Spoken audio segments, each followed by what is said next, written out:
Oi galera, tudo bem? Para quem não me conhece, meu nome é Anabel e eu tenho esse canal aqui que nem é tão movimentado mesmo, mas esse daqui na verdade é um projeto para fazer um diário que eu tô retomando hoje, dia 19 de fevereiro de 2021. E essa data, na verdade, ela é muito importante porque há exatos um ano, eu e meu esposo, a gente teve uma das notícias mais, eu não diria traumática, mas ruins, né? Que foi um contato do laboratório dizendo que o meu teste de gravidez tinha dado negativo, né? Então, bom, eu tenho um videozinho aqui que eu falo da nossa FIV, né? A nossa primeira e única tentativa até o momento, né? E passando assim, fazendo um resumo, foi um processo longo, porque da investigação da infertilidade até a gente realizar efetivamente a implantação, passaram-se mais de 2 anos, né? Tem muito a ver com a questão de exames que eu tive que realizar. Eu acho que mulheres que começam a fazer o tratamento vão entender um pouco melhor, na verdade, essa questão de rotina, de vários exames que a gente precisa realizar, até falar, olha, seu endométrio tá ótimo, a gente vai implantar, é um caminho. Para algumas é mais rápido, para algumas um pouco mais demorado.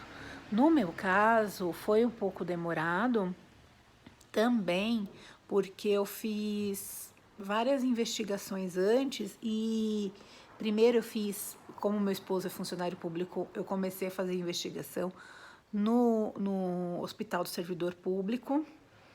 E aí, quando eu fiz todos os exames necessários, eu descobri que lá eles não tinham um tratamento de fertilização, e só de inseminação. E existe uma diferença, mas aí eu vou falar um pouquinho melhor em outros vídeos, mas em regra, o que lá era feito na parte de reprodução humana era o que chama-se de coito programado, né? É estimulação através de medicamentos que você consome, a mulher via oral, para fazer uma estimulação ovariana, e aí você acompanha o seu período fértil para você ter o coito programado. Lá eles não têm a fertilização in vitro, né? A implantação do embrião, a grosso modo, tá?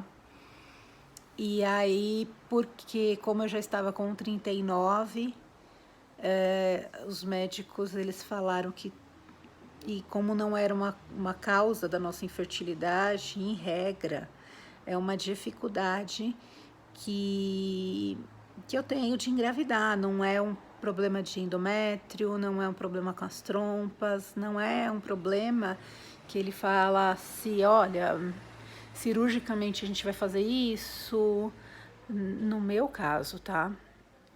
Então eles falaram, ó, pela sua idade, é bem aconselhável a questão da fertilização in vitro.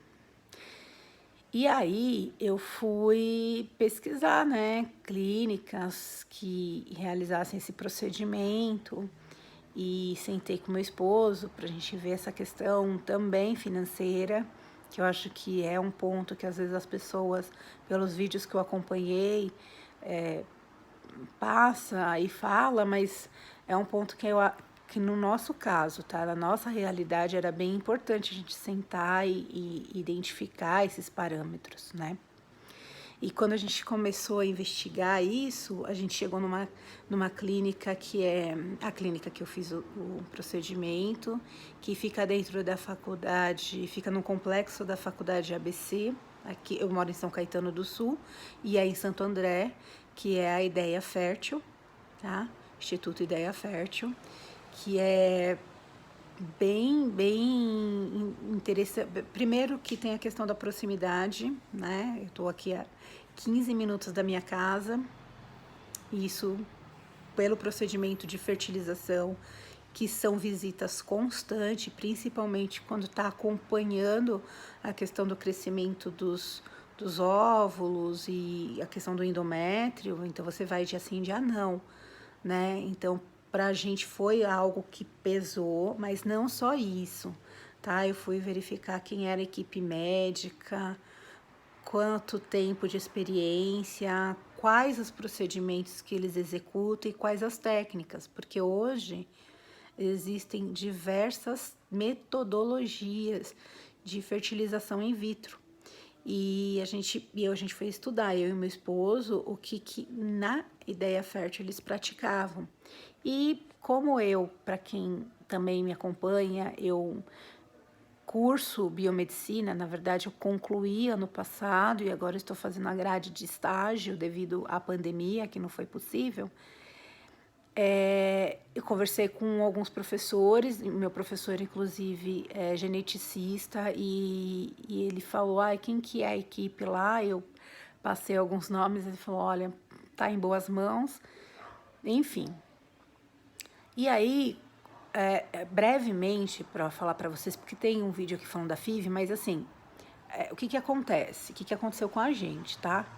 A gente marca uma primeira consulta. Nessa primeira consulta eu levei todos os exames que eu tinha em mãos e o meu esposo também levou alguns dele. E obviamente a gente é atendido por uma equipe, inicialmente, por uma equipe de triagem, né? Eu posso dizer assim, que é uma equipe que vai olhar esses exames, vai, né, verificar esses exames, a questão da indicação para uma fertilização, mas também vai solicitar exames complementares ou exames mais atuais, porque eles precisam ter um parâmetro maior. Porque, por exemplo, eu fiz um exame que se chama esteroscopia, não. Ai, gente, é um nome super complicado, que basicamente você faz um ultrassom, mas também faz um raio-x junto. É um exame bem incômodo para a mulher, é muito mais incômodo que um Papa Nicolau, mas enfim, é um exame bem específico. Mas eu já havia feito ele há algum tempo, então eles precisam ter um parâmetro do seu metabolismo mais atual. Por quê? Porque os processos metabólicos, de fato, eles se alteram no decorrer do tempo. A mulher, principalmente, sofre muita influência hormonal, então tem que entender o que está acontecendo com essa parte hormonal. Então, solicitou-se mais alguns exames meus, do meu esposo, e a gente foi fazer esses novos exames. Bom, daí você faz esses exames e retorna. Quando eu retornei com os meus exames, apareceram pólipos. Pólipos, a grosso modo, tá, gente?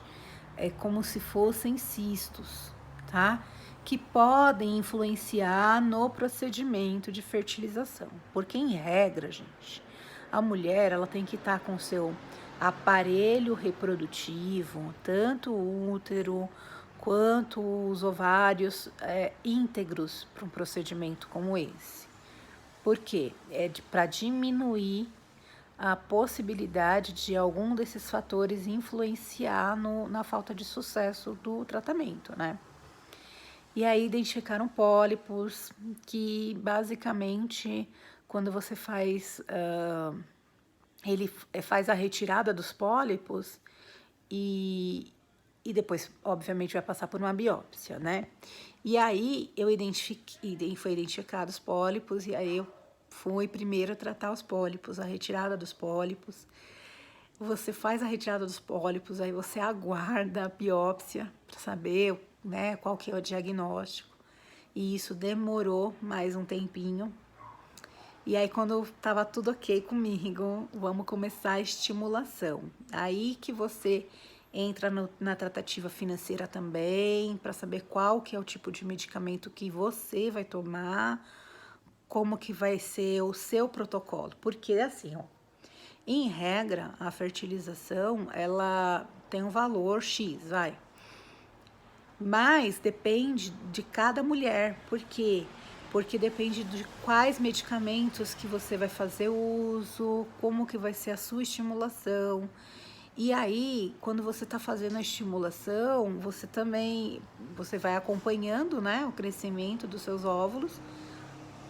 E aí você pode usar mais medicamento ou menos medicamento. Bom, enfim, você vai lá e aí nesse dia que você fala, ó, tá tudo ok, tá liberada, você faz o seu acerto financeiro, né, faz um contrato e tudo mais.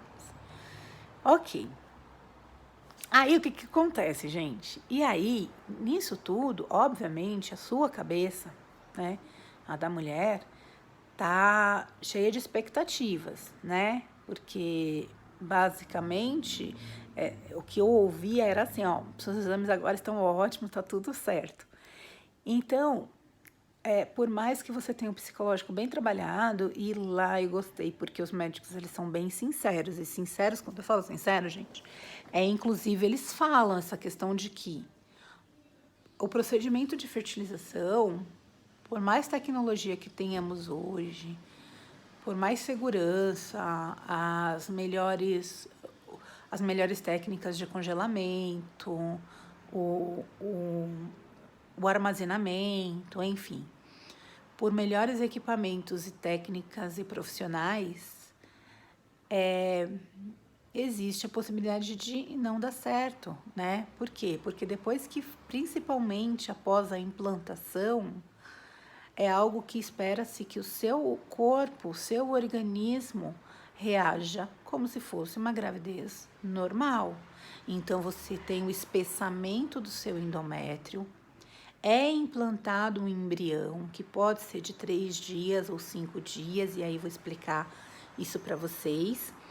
E aí é um procedimento, é um processo fisiológico, então o seu organismo ele vai recepcionar esse embrião, e aí a princípio, como em qualquer gravidez, inclusive as gravidez, né, normal, o seu organismo tem um estímulo de expulsar o embrião, né, como um mecanismo de defesa. Enfim, não é tão simples. Quando você vai estudar a fisiologia, não é tão simples que nem as pessoas falam, engravidou, é simples, não é tão simples.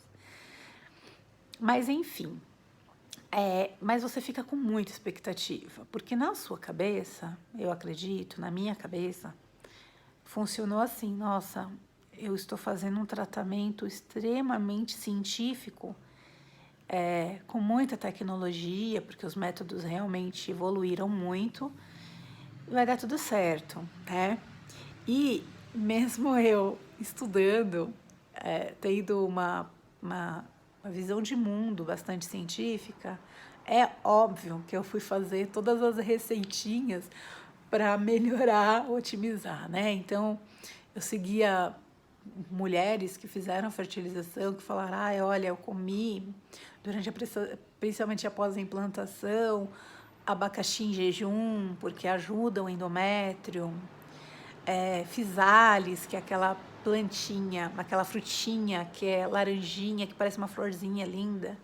Comi, sei lá, 6 fisales todo dia, porque ajuda o endométrio. Eliminei café, que é estimulante, né? Eu fiz várias receitinhas caseiras, eu não gosto de falar, porque às vezes a pessoa que vai ouvir ou vai assistir esse vídeo, tá nesse procedimento. E eu acho um pouco delicado falar assim, faz isso, porque, gente, é assim, ó, a vontade que você tá de que dê certo é tão grande, que você, obviamente, intimamente, vai fazer várias coisas que te falaram que dá certo, mesmo sem comprovação científica, por exemplo, né? E é óbvio que eu fiz, né? Eu fiz oração, eu fiz rituais, né? E fiz várias coisas, comecei a ler livros de bebê, assim, há muito tempo antes até da fertilização, enquanto eu estava fazendo a investigação. Eu e meu esposo, durante o tratamento das injeções, né, que a mulher faz a estimulação ovariana tomando as injeções.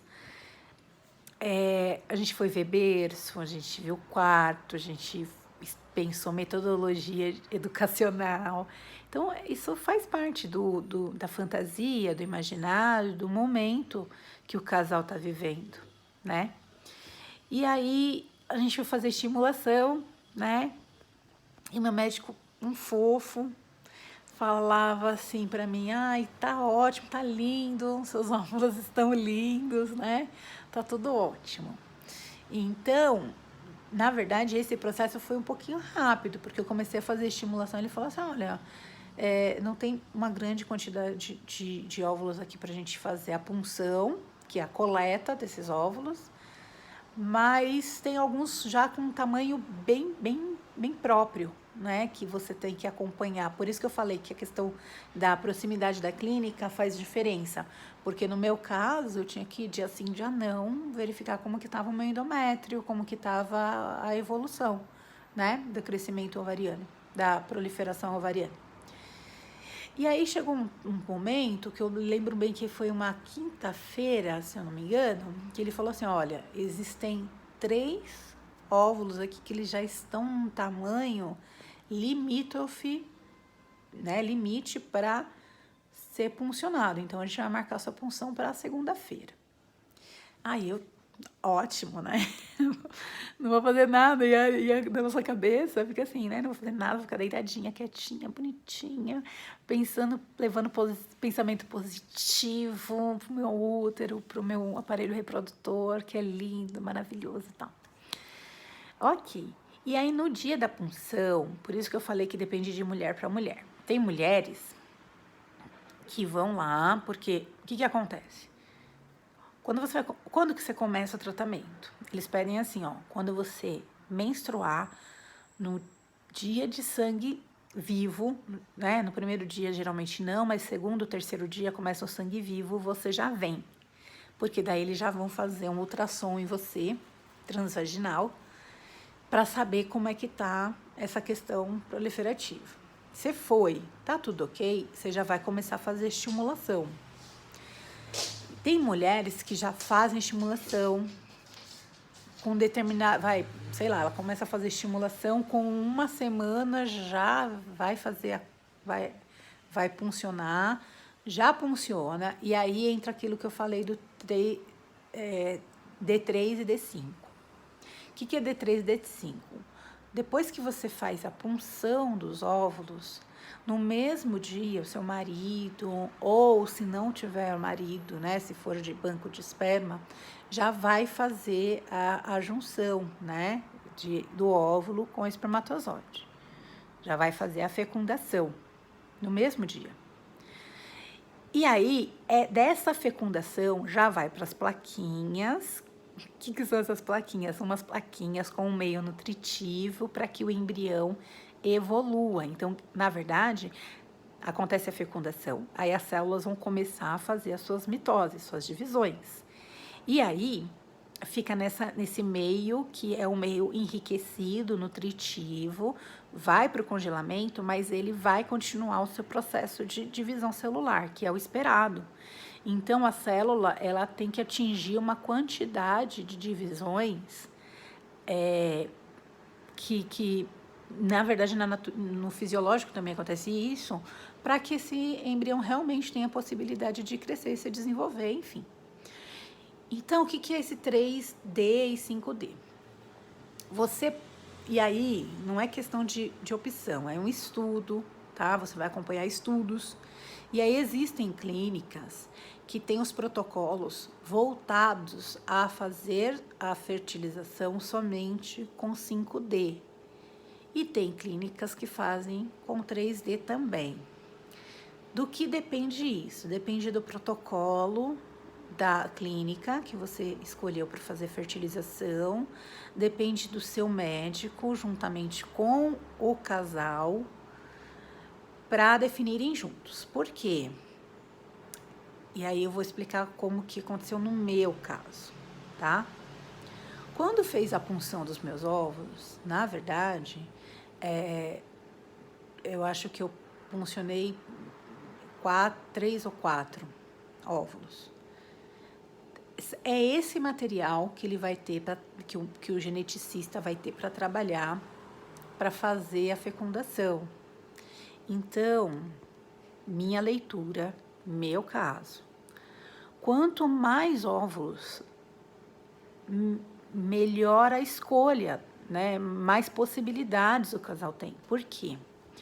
Porque vamos supor, no dia que eu fiz a punção, tinham mulheres lá que puncionaram, sei lá, 15 óvulos na estimulação delas. Eu tive só 3, né? Então, a minha chance de usar é menor do que o dela, porque ela pode fazer uma implantação de 3D e caso não dê certo, os outros continuam congelados e podem evoluir para 5D. E ela pode fazer no que eles chamam de blastocisto, né, que são células com uma divisão celular maior. Quando você vai escolher o seu procedimento, na verdade, você vai ler bastante, vai estudar bastante, pesquisar bastante, conversar com o seu médico. Então, existe uma questão que é um protocolo personalizado, ou seja, o seu médico vai falar a sua realidade, do seu metabolismo, talvez seja mais possível a gente seguir por esse caminho, ou por aquele, mas é meio que uma escolha do casal, sabe? Por quê? Porque quando eu estava assistindo muitas coisas, eu fiquei com muita dúvida de fazer 3D e 5D. Porque 3D, teoricamente, esse embrião ele está menos exposto no meio artificial e ele está mais exposto no ambiente fisiológico. Então, assim, esse embrião ele vai estar mais próximo do seu ambiente natural e talvez com maior possibilidade de evoluir. O 5D, esse embrião, ele já passou por algumas divisões diferentes do 3D. Então, significa que ele vai ser implantado um pouco mais maduro que o 3D, obviamente. Só que, no caso do 3D, do 5D, você tem que pensar assim, ó. Para o seu embrião chegar no 5D, ele tem que chegar no 5D, ele não pode morrer antes, né? Então, existe muito esse receio. Então, vamos lá. Quando você tem muitos óvulos, em regra, tá, gente? Assim, geral, você pode ter mais liberdade de escolha de protocolo. Ah, eu vou fazer implantação de 2 embriões. Quantos embriões, né? Desses óvulos, quantos se tornaram embriões, porque também tem isso, porque daí ele vai pegar o material do papai, vai fecundar para saber quem que evoluiu para embrião, tá? E aí vai falar para você, você tem, por exemplo, 7 embriões. E aí você tem maior possibilidade de falar assim, então eu quero buscar alternativas de implantar 2 3D. Se der certo, felicidade. Se não der certo, evolui esse restante para 5D e eu vou tentar 5D, tá? É óbvio que o seu médico vai conversar e explicar minuciosamente as diferenças, mas aqui é de modo geral. Então, o que aconteceu comigo, tá? Coletou meus óvulos e na regra, você coleta os óvulos, o papaizinho também tá lá na sala, não na sua sala, porque você está no ambiente cirúrgico, tá? Que você recebe anestesia para fazer a coleta dos óvulos. Mas o papai vai lá numa salinha, né? Fornece o materialzinho genético dele e já vai fazer a junção. Só que o que aconteceu? Saí lá da sala de recuperação, ainda até um pouco tonta e tal. E meu esposo virou para mim, tava meu esposo e minha mãe, né? E falou, olha, notícia ruim. O meu material não foi suficiente. Gente, eu acho que quando ele falou isso, eu falei, como assim? Né? E aí, o que que acontece? Num caso normal, tá? Se for, né? Se acontece tudo certinho, material genético, e aí, depois que você saiu desse, 3 a 5 dias, você já volta para fazer a implantação. Só que o que aconteceu? Quando coletou o material do meu esposo, não tava, eles falaram assim, ó, o material não vai ser bom para a gente utilizar nesse momento, né? Esse material não tá bom. Ele vai ter que fazer um tratamento para melhorar o volume de espermatozoide, porque tá muito baixo. E o que que acontece, gente? Eu passei até mal, voltei até para recuperação, menino, porque eu desmaiei. E aí, o que que acontece? Teve que marcar o urologista, teve que começar a fazer tratamento hormonal, fazer exames, e isso demorou um tempo, né? Então, por exemplo, foi em setembro de 2019 que coletou meus óvulos. E eu só fui fazer a implantação em fevereiro de 2020, então, né, que deu tudo certinho. Então, nossa, a gente já tava, né, muito, não é estressado, mas eu acho que a gente já tava, sabe, num sentimento, não sei, um sentimento estranho, enfim. Bom, mas eu lá com as minhas orações, com os meus rituais, né, fazendo de tudo, lendo, nossa, gente, livro de maternidade, eu vou até mostrar pra vocês, né, porque senão vocês falam assim, ela falou que fez isso, mas ela não fez. Fiz sim. Fiz leitura de material. Gente, ó o que é livro de maternidade. Não, assim, eu li muita coisa, né? E aí, e eu e meu esposo lendo coisas sobre maternidade, sobre maternar e tudo mais. Bom, deixa eu voltar lá para sala que eu acho que a iluminação é melhor. E aí, o que que acontece? Quando eu fui decidir 3D, 5D, enfim, foi assim, ó, o material do seu esposo tá bom, agora a gente vai descongelar os seus óvulos, vamos fazer a fecundação, e aí a gente precisa decidir se vai ser 3D ou 5D. É super complicado, porque quanto mais eu lia, mais eu ficava certa que eu queria 5D. Só que, por outro lado, né, eu acompanhava alguns médicos, principalmente geneticista, que falava assim que o 3D tinha apresentado resultados mais significativos de que evoluíam, né?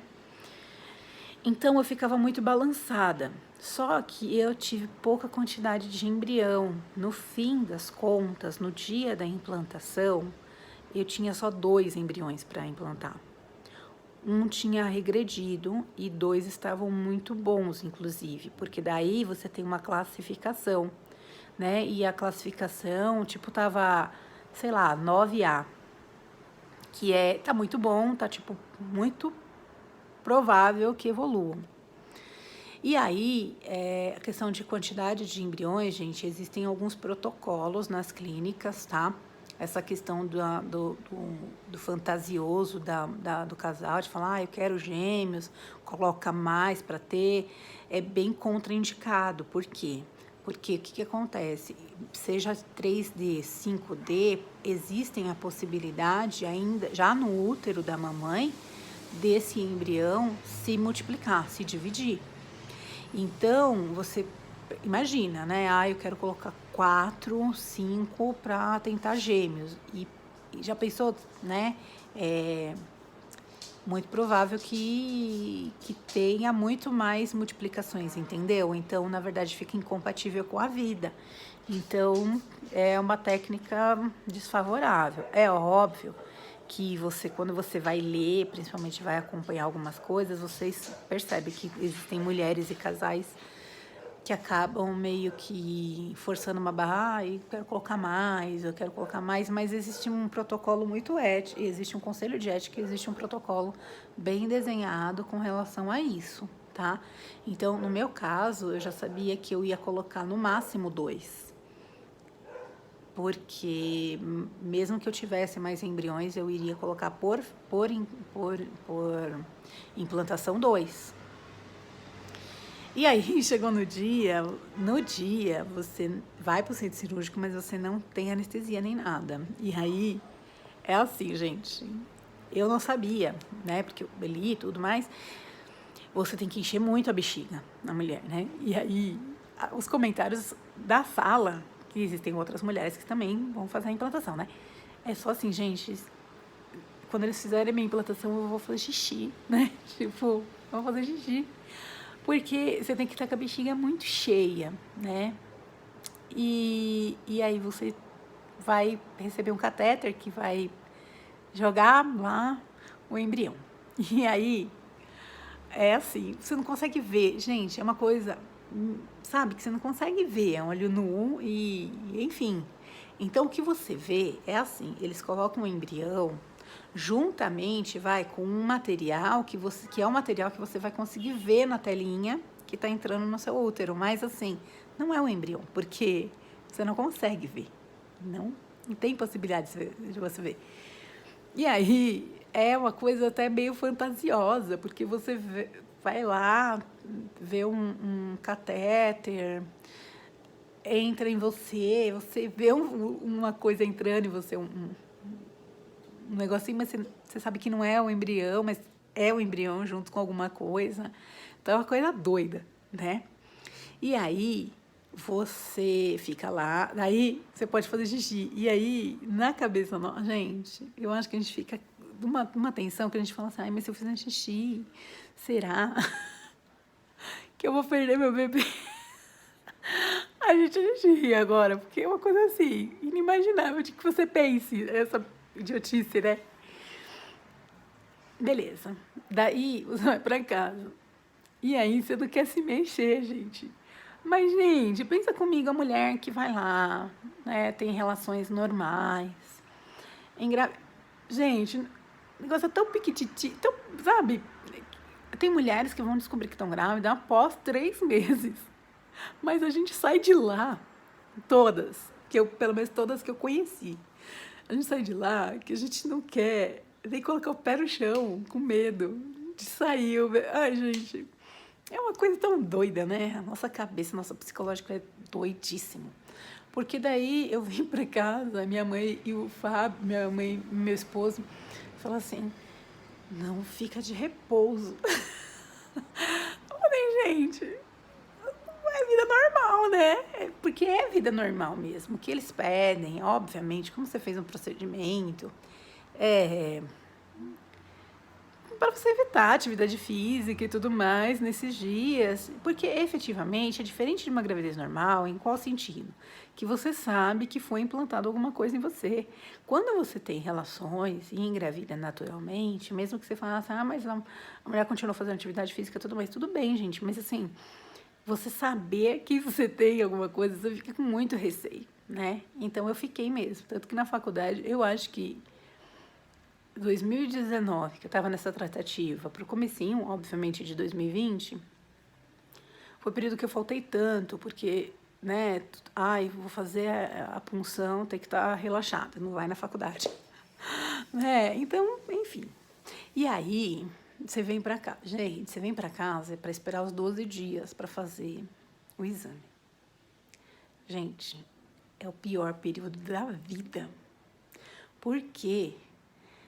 Diferentemente de uma mulher que começa a ter sintomas e falar assim, nossa, minha menstruação não veio, meus seios estão doloridos, né? Que começa a ter sintomas de gravidez. Você não tem sintoma nenhum. Só que ao mesmo tempo você está esperando um exame de gravidez, né? Enfim. E aí foram dias assim, vamos pular carnaval. Gente, que carnaval, que eu tava de molho assim. Nossa, não vou nem me mexer, até para virar no sofá. Eu falava assim, não, vou evitar, vou ver as posturas que podem. E haja oração, meditação, pensamento positivo, universo, enfim. E aí recebemos a ligação do laboratório, dizendo que infelizmente foi negativo. E aí, eu que recebi a ligação, né? Aí eu atendi, meu esposo estava no sofá, eu estava na cozinha, que é uma cozinha americana, né? Então, aí o Fábio falou assim, ah, era do laboratório? Ah, era. E aí, positivo? Porque a gente estava escolhendo cor de berço. Cor de berço. Então, negativo. Eu falei assim, gente. Então, negativo. O meu esposo é hipertenso, né? Aí, ele é preto. Gente, ele começou a ficar branco. Eu falei, meu Deus, né? Eu falei, Fábio, olha, a gente esperava que pudesse ter 50%, 50%, né? Aí ele, nossa, eu não acredito, eu tô até passando mal. Eu falei, ai, menino, não passa mal, né? Porque, tipo, se a gente for tentar novamente, eu preciso de você. Preciso ser material, né? E aí, a gente ficou no silêncio, obviamente, né? Vivendo esse luto, esse pertencimento, né? Só que eu pensei assim, não, gente, né? Vamos, tudo que estudamos em psicologia na vida, vamos colocar agora, né? Em prática, ser equilibrada, ser centrada, permitir esse momento de resguardo meu, dele, né? Como homem. Sabem que meu esposo é 10 anos mais velho que eu, né? Então a expectativa dele, obviamente, era maior que a minha, em qual sentido? Da idade, né? Ele quer ser pai, não quer ser avô, né? E aí, eu pensei que ia levar de boa. Daqui a pouco, gente, eu me vi, assim, em prantos, sabe? De soluçar. E o meu esposo, super calmo, assim, né? Triste, mas calmo. E eu não sabia o que fazer, porque começou a vir em mim um sentimento de culpa, sabe? Tipo, o que eu fiz? O que será que aconteceu em mim que não possibilitou isso? O que eu fiz, né? Primeiro veio assim, né? O que eu fiz, o que eu fiz de errado. Depois vem assim, nossa, se o Fábio não for pai, gente, como que ele vai reagir daqui a uns anos? Ele vai olhar para mim e vai falar assim, nossa, você me privou de um sonho de ser pai. E aí começa a entrar essas caraminholas na cabeça que por melhor que você esteja psicologicamente, por mais centrada, por mais meditação, por mais chakras alinhados que você tenha, é impossível, você fica numa tensão assim inexplicável. Fora isso, gente, minha primeira fertilização, minha mãe é que pagou. E aí eu já falava assim, gente, de onde que eu vou tirar dinheiro para fazer outra, para tentar mais uma vez e tudo mais? Eu quero mais uma vez, eu não quero mais uma vez. Bom, então, tudo isso, gente, mexe muito com todo mundo. Com a mulher, com o pai, com a avó, porque daí minha mãe estava numa apreensão também, estava aguardando. E aí você fica com vergonha de ligar, né? E falar que não. E do medo do fracasso. E medo do julgamento. E aí tem uma questão assim, né? Eu falei para poucas pessoas, na verdade quem estava sabendo é na minha família, é a família do meu esposo. Que na verdade nem era minha sogra, minha mãe, meu irmão e minha cunhada. Mas a vergonha de falar que não deu, né? E aí eu acho que isso, na minha cabeça, se associou a várias coisas. Por exemplo, se associou a eu estar concluindo uma segunda faculdade e minha mãe ter muita expectativa. Nossa, agora minha filha, tipo, se encontrou profissionalmente e aí não conseguiu ser mãe. Quer dizer, não é isso, tá? Mas assim, na hora você pensa assim, gente, ai Deus, tipo, tô aqui, né? Tô aqui quê? Passeando, né? Porque por mais que eu tenha auxiliado em ONGs, que eu seja uma pessoa que me considera uma pessoa que pensa positivo e pensa bem das pessoas, mas eu ficava pensando assim, gente, né?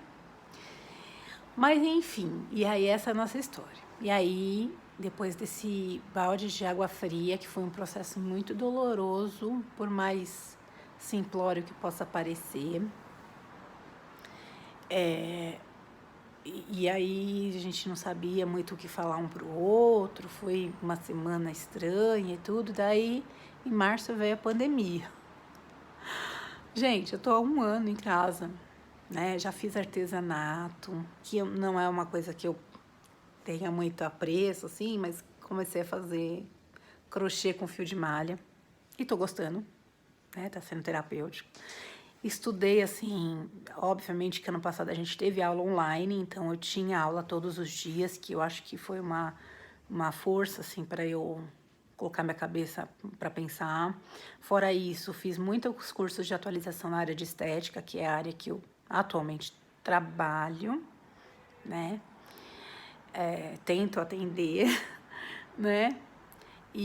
Mas tem sido um ano bem complicado emocionalmente para mim e acho que para todo mundo, né? E aí, a partir de agora, eu pretendo fazer esse diário para liberar um pouco as tensões que eu tô sentindo. Agora que passaram-se 1 ano, muitas pessoas me perguntam: Bel, você está com 40, pretende fazer uma nova fertilização? Existe a questão do dispêndio financeiro, isso existe mesmo, mas eu não sei, gente. Eu não sei se eu faria uma nova fertilização, porque hoje os meus projetos com meu esposo já estão direcionados em outros caminhos, sabe? Esse ano eu pretendo fazer o estágio, estou estudando porque vai ter uma prova para uma avaliação do estágio na minha faculdade. Pretendo fazer o estágio para pegar meu diploma em biomedicina e aí então pensar em um mestrado ou pensar em uma pós. Mas eu não sei como a gente pensa em daqui a uns 5 anos a gente viajar, conhecer Brasil, enfim. Eu não sei se esse sonho está mais tão presente na nossa intimidade. Mas eu acho que são coisas que a gente tem que avaliar, ponderar, porque, enfim, hoje eu tô com 40, meu esposo tá com 50 e a gente tem que pensar assim, quais as demandas que uma criança hoje traria na nossa vida, né? E assim, como seria a nossa rotina, né? Mas é isso, tá? Esse é o primeiro vídeo, espero fazer esse diário, espero que as pessoas se identifiquem, que comentem, compartilhem com outras pessoas, eu acho que tem que ser uma troca, tá bom? Então, beijinho, até o próximo.